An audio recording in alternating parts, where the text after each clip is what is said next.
Using specific triggers helps you space out client emails logically, so you can avoid overwhelming them with too many things at once. In this workflow, all 3 actions are triggered after all previous actions complete. In practice, the client will receive 3 emails from you back to back, which is not ideal. You can make big improvements to your workflow simply by selecting a more specific trigger for each action.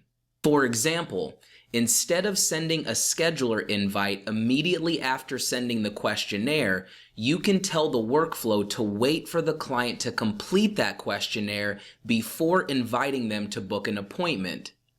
Similarly, you can set the follow-up email to trigger after the appointment ends.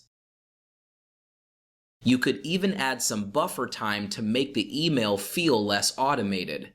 Remember to add an approval button here if you plan on customizing this email with notes from your meeting before it sends. It can be difficult to know the best timing for your process right out of the gate. Try to make an educated guess for now and know that you can adjust things later.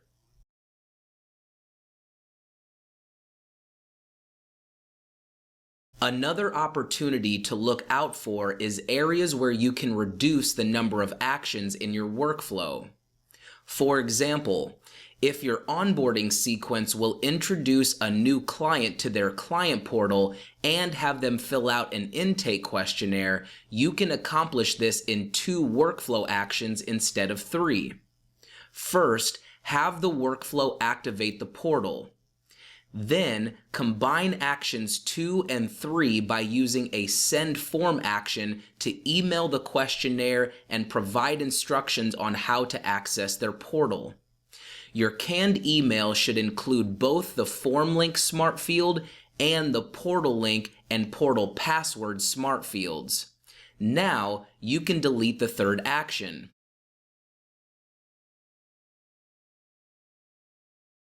Here's another example. Instead of using 2 workflow actions to send a pricing guide and a scheduler request, you can share both in the same email if you include the pricing guide as an external hyperlink. For this to work, you'll need to upload your PDF to a file storage platform that gives you a shareable link.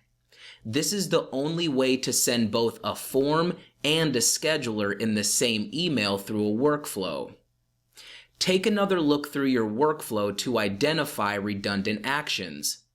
There are some restrictions, such as only being able to send 1 form at a time, but you may be able to find areas to make your workflow and process run more smoothly with less steps.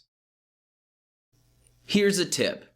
It's easy to combine an action that sends a client portal, a contract, or a primary invoice with another action. Other actions may not be possible to combine.